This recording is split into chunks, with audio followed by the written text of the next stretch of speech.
रविवार को उत्तराखंड के चमोली जिले में ग्लेशियर फटने से अचानक बाढ़ आ गई और करीब 125 लोग अभी भी लापता हैं। इस दुर्घटना के बाद अभी तक कुल 8 लाशें मिली हैं और कुल 16 लोगों को अभी तक बचाया गया है। जोशीमठ स्थित ऋषिगंगा हाइड्रो पावर प्रोजेक्ट पूरी तरह तबाह हो गया है। वहीं धौलीगंगा नदी पर स्थित एनटीपीसी हाइड्रो प्रोजेक्ट को भी नुकसान पहुंचा है। इस दुर्घटना की वजह से हुए पानी के तेज बहाव के कारण तपोवन के नजदीक 5 पुल में से 2 पुल पूरी तरह तबाह हो गए हैं। वहीं घाटी में हो रहे निर्माण कार्यों को भी नुकसान पहुंचा है। The Air Force was informed about this terrible tragedy at close to 12:27 hours, and by 12:30 hours, the Air Force had put various assets on standby to take on immediate relief operations. The various assets which were put on standby included one C-17 aircraft, two C-130s, and 4 AN-32 transport aircraft. Along with this, helicopters such as 3 Mi-17s, 4 ALHs, and 1 Chinook were put on standby. At close to 13:38 hours, we were tasked, the Air Force was tasked with airlifting of specialized rescue personnel from Delhi to Dehradun. This task was executed successfully, and in addition, a special team of Marcos along with their load have also been airlifted to Dehradun. By around 1:45 in the afternoon itself, one ALH from the Indian Air Force had got airborne and thereafter had carried out an extensive recce of the affected areas and had landed at Joshimath itself. The helicopters which were put on standby have reached Jolly Grant by 4 in the afternoon. Our C-130s and AN-32s have airlifted the entire planned contingent of rescue personnel along with around 20 tons of specialized relief load by this evening, along with the Marcos team. The Air Force has set up a special task force which is being led by a Air Vice Marshal rank officer to ensure proper coordination with all required agencies to ensure the smooth conduct of the relief operations at all times. As I've told you, a large contingent of men and material have been transported to Dehradun. Starting from 6:45 in the morning, helicopters are going to be pushed in to airlift these personnel and specialized equipment into the affected areas. In addition, a special team of 6 scientists along with specialized reconnaissance equipment are also going to be taken into the affected areas for aerial reconnaissance. The Indian Air Force is also activating other airfields in that area like Gochar so as to ensure that we have the maximum number of operating services available to carry out unhindered rescue operations. और आपको बता दें कि चमोली में glacier फटने से आई बाढ़ के बाद कई एजेंसियां रेस्क्यू ऑपरेशन में लगी हुई हैं। तपोवन के दूसरे टनल में पानी का स्तर बढ़ जाने की वजह से रेस्क्यू ऑपरेशन रोक दिया गया था, जिसे दोबारा शुरू कर दिया गया है। तपोवन के एक टनल में फंसे 16 लोगों को आईटीबीपी की टीम ने बीती शाम बचाया था, उन्हें रेस्क्यू किया था। देहरादून से आज सुबह विशेष ट्रेनिंग वाले जवानों को एयरलिफ्ट कर प्रभावित इलाकों में ले जाया गया। वहीं आज डीआरडीओ की बर्फ और हिमस्खलन की एक्सपर्ट टीम भी बाढ़ के बाद के हालात का आकलन करने के लिए वहां पहुंचेगी। और सीधे इस वक्त हमारे साथ जुड़े आईटीबीपी के प्रवक्ता विवेक पांडे, उनसे हम पूछेंगे किस तरीके से आईटीबीपी के जवान लगातार वहां मुस्तैदी से जुड़े। सबसे पहले तो विवेक जी, आपका शुक्रिया हमसे जुड़ने के लिए। आपसे ये जानना चाहूंगी कि आईटीबीपी के जवान मुस्तैदी से वहां डटे हैं और लगातार बचाव अभियान भी चल रहा है। कल एक टनल से भी, जैसा हमने दर्शकों को बताया, कि आईटीबीपी ने 16 लोगों को निकाला। बचाव अभियान, आपसे ये जानना चाहेंगे कि बचाव अभियान जो वो कितनी तेजी से चल रहा है और कितने लोगों को अब तक बचाया गया है? जो प्राथमिक सूचना हमको मिली थी, उसमें ये बताया गया था कि 2 टनल्स हैं जहाँ पर कि 16 लोग और 35 के आसपास लोग फंसे होने की सूचना थी। पहले टनल में जब हम लोग इंटर हुए 4 घंटे की मेहनत के बाद कल, तो वहाँ अंदर हमको 12 लोग मिले और बताया गया 12 लोग ही थे जो टीम मिली हमको। 3 अनकॉन्शियस भी थे उसमें से। उन्होंने बताया कि हम लोग 12 लोग ही थे। और दूसरी चीज़ ये कि थोड़ा हमको उनसे मदद भी मिल पा रही थी बिकॉज़ 1-2 लोगों के मोबाइल के फ़ोन्स के सिग्नल्स भी वहाँ पहुँच पा रहे थे, तो बात हो पा रही थी। ये जो सेकंड टनल है जहाँ पर कि 35 की बात पहले थी, अभी लगभग 30 लोग अंदर हैं और कल शाम को पानी काफ़ी बढ़ गया था। हमने काफ़ी कोशिश करी लेकिन कोई ब्रेक थ्रू नहीं हो पाया है।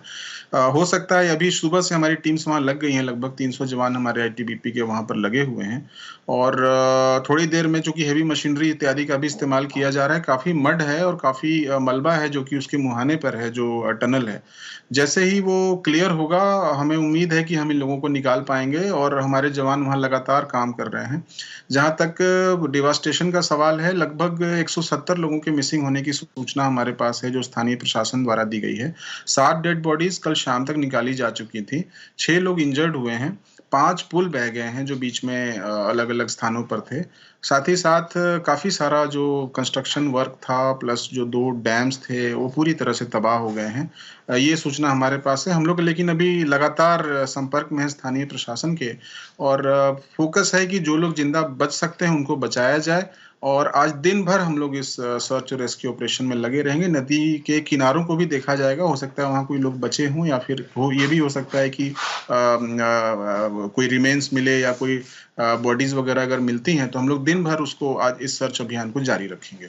जी बिल्कुल विवेक जी, आपसे ये भी जानना चाहेंगे कि आईटीबीपी के जो जवान होते हैं उनको महारत हासिल होती है और खासतौर पर उनकी ट्रेनिंग भी इस तरीके से की जाती है कि जो पर्वतीय इलाके हैं उसमें वो मुस्तैदी से अगर कुछ ऐसी आपदा आती है तो उसमें लोगों को बचा सके। लेकिन फिर भी आपसे जानना चाहेंगे कि ठंड भी बहुत है अभी और कितनी मुश्किलें आपको आ रही हैं इस पूरे बचाव अभियान में, और आपसे ये भी जानना चाहेंगे कि क्या कुछ ऐसा आंकड़ा आ रहा है कि कितने लोग अभी फंसे हैं जिनको बचाया जाना बाकी है? जी, अभी ठंड बहुत है और सुबह जो अर्ली मॉर्निंग आवर्स होते हैं 3 से 5-6 बजे तक का जो टाइम होता है, सब ज़ीरो हो जाता है टेम्परेचर वहाँ पे।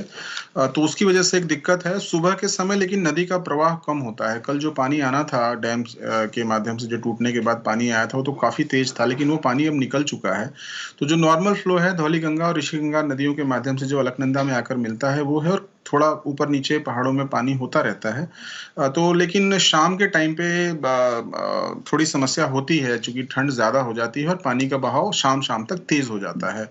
वो एक समस्या है लेकिन अदरवाइज़ वेदर बिल्कुल ठीक है, अभी बाहर का जो मौसम है, खिली हुई धूप निकल रही है। कोई भी पूर्वानुमान बारिश है ऐसा कुछ नहीं है। तो फुल स्विंग में और पूरी ताकत के साथ मुझे लगता है कि आज काम हो पाएगा दिन भर और हम लोग इन लोगों को निकाल पाएँगे, हम ऐसी आशा करते हैं। साथ ही साथ जो भी नेसेसिटी है, जो आवश्यकताएँ हैं मशीनों की, एक्सकेवेटर्स की और फर्दर मैन पावर इत्यादि की, वो सब वहाँ पर मुहैया करवाया जा रहा है। हम ये उम्मीद कर रहे हैं कि 2 से 3 घंटे के बाद शायद कोई ब्रेक थ्रू हो और हम इन लोगों तक पहुँच पाएँ। जी बिल्कुल, 2 से 3 घंटे के बाद कोई ब्रेक थ्रू हो। और आपसे ये भी जानना चाहेंगे विवेक जी कि ये पूरा अभियान, अगर बचाव अभियान रेस्क्यू ऑपरेशन की बात करें तो कब तक चलेगा? जैसे आज पूरे दिन चलेगा या फिर कल भी आप इसको जारी रखेंगे? साथ ही साथ आपके साथ और भी रेस्क्यू ऑपरेशंस चलाने में कौन-कौन से लोग शामिल हैं वो भी बताएँ?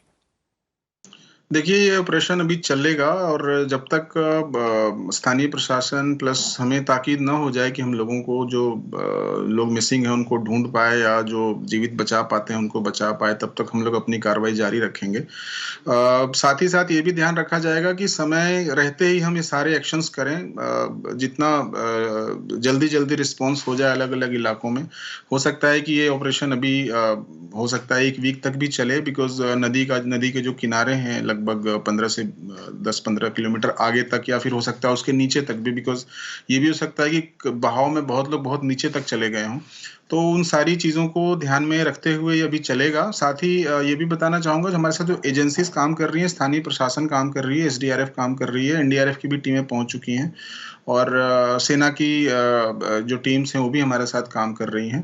तो एक बहुत ही कोऑर्डिनेशन के साथ और बहुत ही मुस्तैदी के साथ और बहुत ही एनर्जी के साथ हम लोग इस काम को कर रहे हैं और अभी ऑपरेशन चलेगा जब तक स्थानीय प्रशासन और हम लोगों को ये ना हो जाए, संतोष ना हो जाए कि हम लोगों ने अपना बेस्ट कर लिया है वहाँ पे।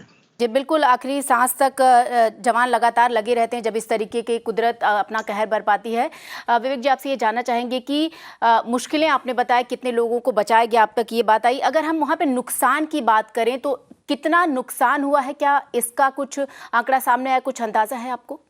जी, मैंने जैसा बताया, जो प्राइवेट प्रॉपर्टी है उसका तो बहुत ज़्यादा अनुमान अभी नहीं है, बिकॉज़ उन इलाकों में जो नदियाँ हैं, जब उनकी उनकी जो वो बढ़ती है, उनकी जो वाटर लेवल उनका जब बढ़ता है तो ये बहुत ज़्यादा बढ़ जाता है। तो मोस्टली प्राइवेट प्रॉपर्टी का और लैंड का तो जो भी नुकसान हुआ होगा वो अलग से आएगा डेटा। अभी जो प्रथम प्रथम दृष्टया आया है कि 2 डैम्स तो पूरी तरह से तबाह हो गए हैं। ऋषिगंगा, जैसा कि आपको पता होगा, पिछले साल ही कमीशन हुआ था, 13 मेगावाट उसकी क्षमता थी। साथ ही साथ एक दूसरा प्रोजेक्ट था आगे तपोवन का, जो बड़ा प्रोजेक्ट था, वो भी पूरी तरह से तबाह हो गया है। तो एक क्षति तो है ही, मैं कहूँगा, राष्ट्रीय संपत्ति की। साथ ही साथ 5 ब्रिजेज़ हैं जो कि टूट गए हैं। लगभग 1 दर्जन गाँवों से संपर्क अभी टूट गया है, जो आगे के इलाकों का था उन ब्रिजेज़ के माध्यम से। साथ ही साथ जो ह्यूमन लाइफ का लॉस है, अगर हम बात करें, 170 लोग मिसिंग हैं। साथ ही साथ ये जो पूरा डैमेज है वो नीचे तक डाउन द लाइन, मतलब जोशीमठ तक के इलाकों में दोनों तरफ नदी के काफ़ी ज़्यादा है, क्योंकि काफ़ी कंस्ट्रक्शन वर्क चल रहा था। जो ब्रिजेस थे वो आपको पता होगा पहाड़ों में बहुत ही मेहनत से, बहुत ही ज़्यादा रिसोर्सेज के हम्म। साथ बनाए जाते हैं। तो अभी काफ़ी समय लगेगा इससे उबरने में।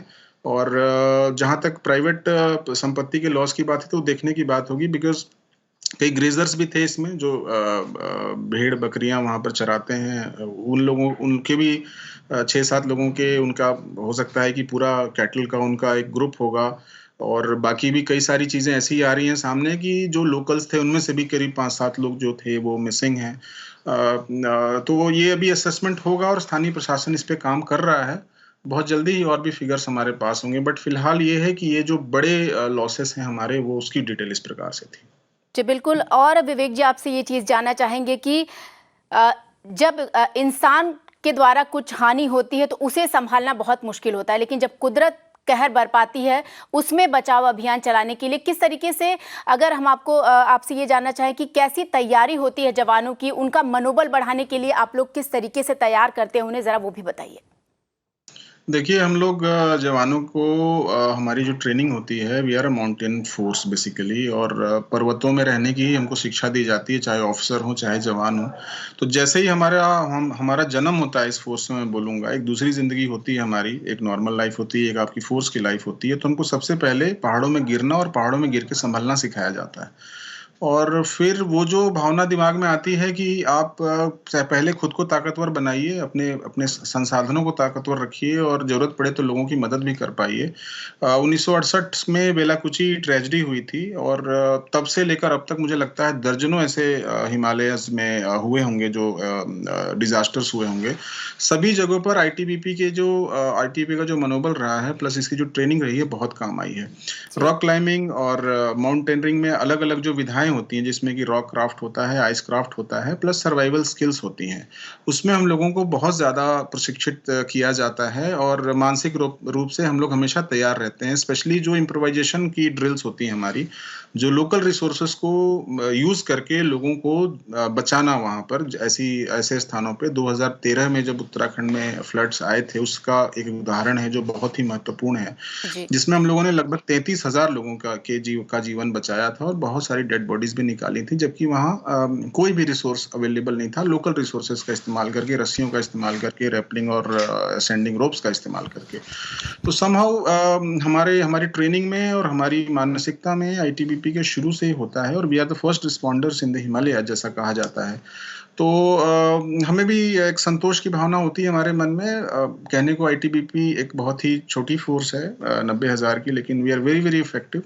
और जब भी आवश्यकता पड़ती है तो हम कम ही लोग होते हैं, but we do our best, और इफेक्टिवली हम वो बिल्कुल। काम करते हैं। जैसे हमने कल 12 लोगों को बचाया, 4 घंटे की मेहनत लगी, लेकिन बहुत संतोष है कि वो जीवन बचाया जा सके और उन लोगों को बाहर निकाला जा सका वहां से। जी बिल्कुल। विवेक जी, आपका शुक्रिया हमसे जुड़ने के लिए, मेरा नाव से बातचीत करने के लिए। तो आईटीबीपी के प्रवक्ता विवेक पांडे को आप सुन रहे थे, किस तरीके से कैसे आईटीबीपी के जो जवान हैं पूरे जोश और दम के साथ लोगों को बचाने में लगे हैं, और ख़ास तौर पे पर्वतीय इलाकों में इन लोगों को ये विशेष तौर पे ट्रेनिंग दी जाती है जब ऐसे हालात बनते हैं, और जब प्रकृति का कहर होता है तो उस मामले में, उस दौरान मुस्तैदी से लोगों की जान बचाने में ये सक्षम होते हैं। और चलिए अब आपको एक रिपोर्ट दिखाते हैं, हमारी सहयोगी कंगना ने जो जोशीमठ से भेजा है उसे देखिए। As you can see, there are choppers that are, helping in the relief work that is taking place by the army that has been pressed in NDRF and South teams. You can see the chopper visuals right here early in the morning, around 8 o'clock, that these relief work has started. My colleague Siddhant is also here to explain to us how the 4 barrages has been destroyed. Siddhant? Well, that's right. You know, this is Chamoli district, and we are at a site where destruction happened yesterday. If I would ask my video journalist Arjun to pan and show you, I know it would be difficult for Arjun to give the exact location, but we would really try to establish the exact location. This is the bird eye view we are giving to our viewers. You can see there were barrages which have been broken, some have got damaged, and there it is a place where destruction has taken place. So right now we are in Joshi Math, and we've been told that 5 bridges were damaged, Kangna. We have been told one hydro project of NTPC has got damaged. We've been told Rishi Ganga hydro project has been damaged. So We've also this is the second project that has been damaged at the river bank, and as you can see, there are 4 barrages that is controlling the flow of river. Out of that, 1 barrage has been completely damaged due to the flow of water, which was heavy due to the glacier break. So that is the kind of visuals that we are seeing right now, and bringing you the ground report exclusively